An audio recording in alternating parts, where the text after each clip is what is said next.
Welcome back, golfers. I'm at Spanish Hills Country Club today, and I'm doing my practice round. A couple weeks ago, I put out a lesson about how to prepare last minute for a tournament. And today's my practice round, the day before my tournament, and I'm going to give you my 5 do's and don'ts of taking a practice round. Stay tuned.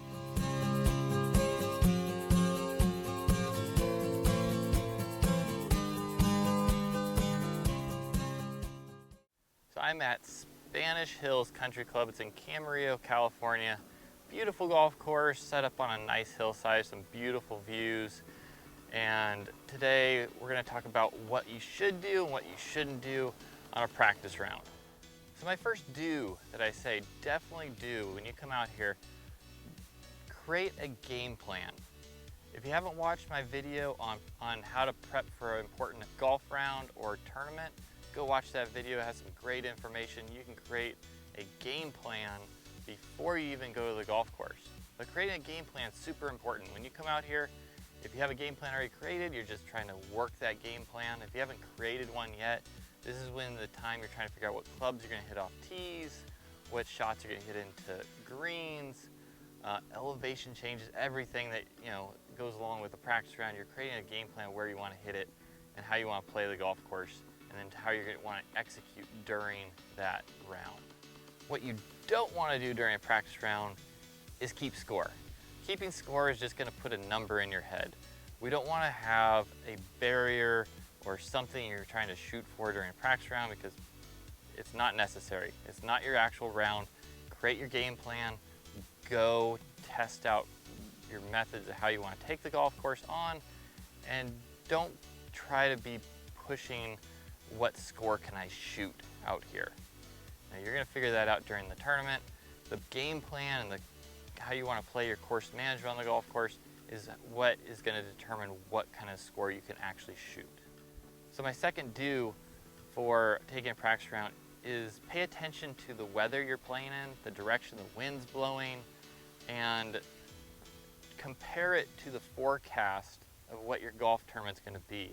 Because if you're playing with a wind coming out of the west, but your forecast is saying the wind's going to come out of the east, then you're going to have to adjust and think about what clubs you're going to be playing differently the day of the event.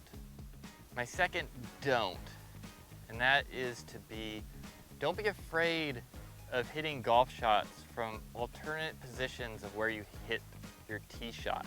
Just because you hit your tee shot in one spot doesn't mean you wouldn't want to go play from an alternative spot. Because if you hit one in the trees, well, the next day in the tournament you might hit it down the middle of the fairway. You won't know how to play that shot from down the middle of the fairway. Play 2 balls sometimes. It really helps. Another good time to drop a ball or play for an alternate spot is during par 5. Maybe some par 5s you're going to go for it in 2, or maybe you want to play from a layup position. So maybe practice going for it in 2, and then play from your plan B spot, which is out 100 yards from the green or 70 yards from the green, that you are a place where you want to lay it up. So always have an idea of not just plan A, but also plan B. Do number 3, make sure you concentrate more on the shots you're trying to hit rather than on the swings you're trying to take. And that kind of goes along with whatever swing you're coming to the golf course with, try just to play that for the day, because you're not going to be able to just recreate your whole golf swing the day before or the day of your golf tournament. So just whatever swing you came with, play that swing and concentrate more on the shot you're trying to hit. If you are hitting consistent slices or fades or draws, play that shot every single time. Don't number 3, don't putt just to the flag stick where the hole location is currently, because the next day the pin placement's not going to be there. So what you want to do is put down a tee and in different places that you feel like a pin placement might be, and putt to that. When you're doing this, try to figure out where the fault lines are, mark that in your book, or mentally take notes of that so you know where to place your shot in each of the quadrants of the greens. This will help you give you a better chance to make more birdies and understand the greens in a more detailed way. Do number 4. Figure out the different elevation changes on the golf course you're playing. Those elevation changes will affect what clubs you're playing into the greens. And the course I'm playing this week has a lot of different slope changes, so I want to understand each of these slope changes so I can better attack the flag sticks or the locations I'm trying to hit it to. Number 4 for don'ts, and that is don't play slow. You don't want to go on a practice round and hold up the whole golf course. When we go to a practice round, we want to keep it, we might be hitting extra shots, we might be looking at extra spots on the green, but try to do it as quick and as efficiently as you can. There's no reason why we can't play golf in under 4.5 hours or under 4 hours, even doing all this extra stuff. So just be ready to go when it's your time to hit and move efficiently through your round. My number 5 for do's, my last one for do's, is pay attention to the surfaces. The surfaces in the fairways, surfaces in the greens might change from day to day, but usually doesn't change too much. So pay attention to how the ball reacts in the fairways, if it goes forward, if it sticks. Pay attention to how it lands into the greens. Pay attention to the softness of the bunkers and the grass around the greens. So just pay attention to all the conditions that you can.